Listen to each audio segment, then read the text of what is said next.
প্রধানমন্ত্রী রাজনীতি প্রচারে এসে যেখানে ঝালমুড়ি খেয়েছিলেন, সেই দোকানদারকে এই মুহূর্তে দেখা যাচ্ছে পাকিস্তান এবং বাংলাদেশ থেকে ফোন করে প্রাণনাশক বলবেন।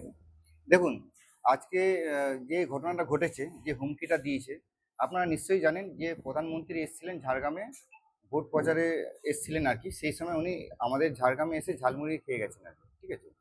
তো এই বিষয়টা গোটা বিশ্বে এটা দেখানো হয়েছিল এবং খুব ভালো একটা জনপ্রিয়তা লাভ করেছিল আর কি। আজকে দেখা যাচ্ছে যে আমাদের এই ঝাড়গ্রামে যিনি ঝালমুড়ি বিক্রি করেন আর কি, তাকে থ্রেট দেওয়া হচ্ছে। এটা খুবই দুর্ভাগ্যজনক ঘটনা।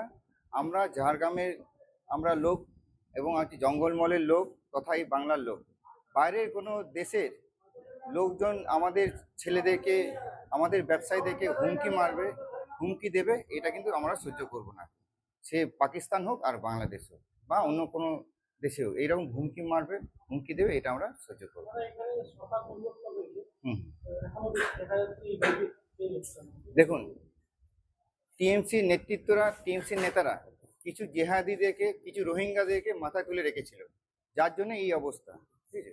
তো আমরা আজকে এই ঝালমুড়ি যে বিষয়টা এসছে, এই বিষয়ে একটা ক্লিয়ার বলতে চাই যে আমাদের জঙ্গলমহলের কোনো এই যে ঝালমুড়ি বিক্রেতা বলুন বা যে কোনো ব্যবসায়ী লোককে থ্রেট মারবে, এটা কিন্তু আমরা বরদাস্ত করব না।